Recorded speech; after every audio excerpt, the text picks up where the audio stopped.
আমার বন্ধুগণ, আল্লাহ রাব্বুল ইজ্জত ওয়াল জালাল এই জন্য কোরআনুল কারীমের ভিতরে সুন্দর করে বলেন, ফাস্তাবিকুল খায়রাত আইনামা তাকুনু ইয়াতি বিকুমুল্লাহু জামিআ ইন্নাল্লাহা আলা কুল্লি শাইইন কাদির। আল্লাহ রাব্বুল আলামিন বলেন, ও দুনিয়ার মানুষ, নেক আমলের দিকে তোমরা আগায় যাও, নেক আমলের প্রতিযোগিতার মধ্যে সবাই জড়ায় পড়ো। আমার বন্ধুগণ, সাইয়েদনা হযরত আবু বকর রাদিয়াল্লাহু তাআলা আনহুর জীবনীগুলো যখন পড়ি, চোখের ভিতরে মনের অজান্তে চোখের জলে ভরে যায়। আমার বন্ধুগণ, হযরত উমর রাদিয়াল্লাহু তাআলা আনহু এমন একজন সাহাবী ছিলেন, আমার বন্ধুগণ, যার ব্যাপারে আল্লাহর হাবিব সাল্লাল্লাহু আলাইহি ওয়াসাল্লাম বলেন, আল্লাহর হাবিব সাল্লাল্লাহু আলাইহি ওয়াসাল্লাম বলেন, এই সাহাবায়ে কেরামদের ব্যাপারে বলেন, আবু বকর ফিল জান্নাহ, ওমর ফিল জান্নাহ। আল্লাহর হাবিব সাল্লাল্লাহু আলাইহি ওয়াসাল্লাম বলেন, আবু বকর হলো জান্নাতি, ওমর হলো জান্নাতি। আমার বন্ধুগণ, ওমর রাদিয়াল্লাহু তাআলা এমন একজন জবরদস্ত জলিলুল কদর সাহাবী ছিলেন, যার ব্যাপারে আল্লাহর হাবিব সাল্লাল্লাহু আলাইহি ওয়াসাল্লাম বলেন, লাউ কানা বাদি নাবিয়্যুন লাকানা উমর। আল্লাহর হাবিব সাল্লাল্লাহু আলাইহি ওয়াসাল্লাম বলেন, ওমর রাদিয়াল্লাহু তাআলা যোগ্যতার এমন শীর্ষ সীমানায় পৌঁছে গেছে, চূড়ান্ত জায়গায়। যদি আমার পরে আর কোন নবী দুনিয়ার মধ্যে আসার কোন প্রকার অপশন থাকতো, তাহলে হযরত ওমর রাদিয়াল্লাহু তাআলা নবী হিসেবে দুনিয়ার মধ্যে আগমন করতেন। জোরে কোন সুবহানাল্লাহ। এমন একজন যোগ্যতাশীল সাহাবী এমনি হয়ে যায় না, আমল করতে করতে যোগ্যতার চূড়ান্ত সীমায় পৌঁছে গেছে, চূড়ান্ত সীমানার মধ্যে পৌঁছে গেছেন। আমার বন্ধুগণ, হযরত আবু বকর আর ওমর রাদিয়াল্লাহু তাআলা সব সময় নেক আমলের কম্পিটিশনের মধ্যে জড়ায়া পড়তেন, নেক আমলের প্রতিযোগিতায় জড়ায়া পড়তেন। আমার বন্ধুগণ, একদিনের ঘটনা, ছোট্ট একটা ঘটনা আপনাদেরকে শোনাই। আমার বন্ধুগণ, সাইয়েদনা হযরত আবু বকর সিদ্দিক রাদিয়াল্লাহু তাআলা যখন আমার বন্ধুগণ খেলাফতের চেয়ারের মধ্যে বসে গেলেন, প্রধানমন্ত্রীর দায়িত্ব যখন পেলেন, আমার বন্ধুগণ, হযরত আবু বকর সিদ্দিক রাদিয়াল্লাহু তাআলা এলাকার যত বিধবা নারী আছে, এলাকার যত অসহায় হত দরিদ্র নারী যতজন আছে, সবার একটা লিস্ট করলেন, সবার কাগজ দিয়ে নামগুলো একটা তালিকা করলেন। তালিকা করার পরে এবার সাহাবায়ে কেরামদের মাঝে এইভাবে ঘোষণা দিয়ে দিলেন, অত্র এলাকার মধ্যে যত বিধবা হত দরিদ্র অসহায় নারী আছে, তাদের জন্য তোমরা, তাদের দায়িত্ব তোমরা নিয়ে নাও।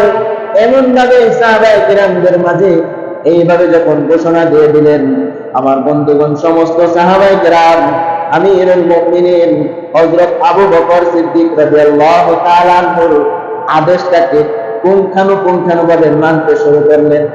আমার বন্ধুগণ, একে একে সবাই একজন একজন করে সমস্ত বিধবা নারীর জন্য এক একজনের দায়িত্ব নিতে লাগলেন। একজন বললেন, আমি মহিলার দায়িত্ব নিয়ে নিলাম, আমি যা খাবো, আমি যদি অল্প একটু খাই, আমি যতটুকু খাবো, আমার এই বিধবা মহিলা অতটুকুই খাবে। আরেকজন বলল, আমি যতটুকু কাপড় চোপড় পরিধান করবো, এই মহিলা আমার সাথে থাকবে, আমার অতটুকু কাপড় চোপড় পরিধান করবে। এমন ভাবে একে একে সবার বেলায় বুকিং হয়ে গেল। সমস্ত বিধবা নারীর লিস্ট শেষ হয়ে গেছে, আর কোন বিধবা নারী বাকি নাই। এমন সময় হযরত ওমর রাদিয়াল্লাহু তাআলা চলে আসলেন।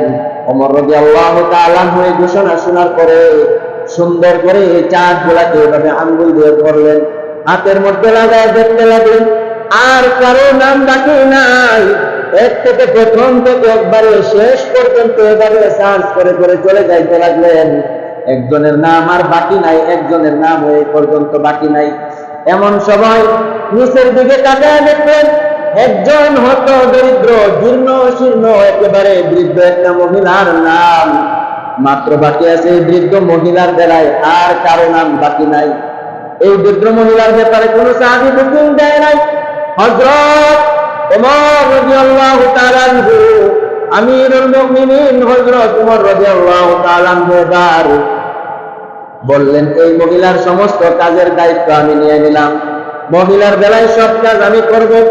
এমন ভাবে পরের দিন হযরত ওমর রাদিয়াল্লাহু তাআলা যখন ফজরের নামাজের পরে গেলেন ওই বুড়ি মহিলার বাড়ির কাজ করার জন্য, ফজরের নামাজের পরে চলে গেলেন।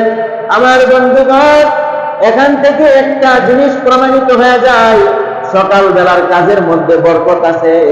আমার বন্ধুগণ, সাহাবায়ে কেরাম সব সময় সকাল বেলা কাজ করতেন।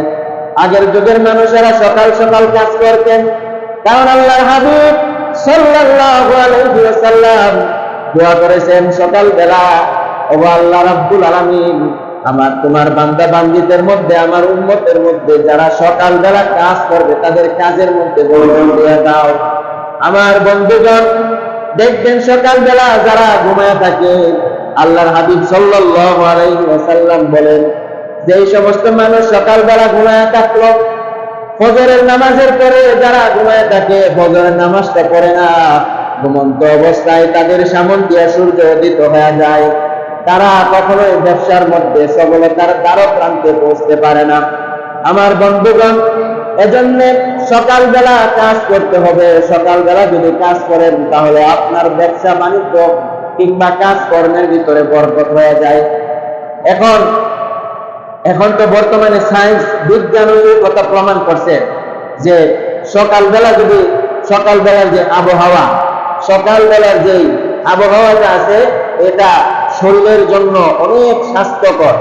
এজন্য যারা বডি ফিটনেস ঠিক রাখে, আপনি দেখবেন সকালবেলা তারা জগিং করে, তারা সকালবেলা ওয়ার্কআউট করতে থাকে শরীরের বডি ফিটনেস ঠিক রাখার জন্য।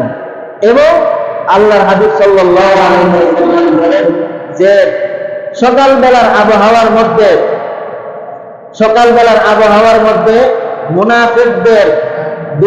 মুনাফিকদের যে নিঃশ্বাস, এই নিঃশ্বাস প্রবাহিত হয় না। সকালবেলার আবহাওয়ার মধ্যে আল্লাহ রাব্বুল আলামিনের মুমিন যত বান্দাবান্দি আছে, সেই মুমিন বান্দাবান্দিদের নিঃশ্বাস প্রশ্বাস এই সকালবেলার আবহাওয়ার মধ্যে চলাফেরা করতে থাকে, যার কারণে এটা কোনো প্রকার রোগ বালাই এটার মধ্যে থাকে না।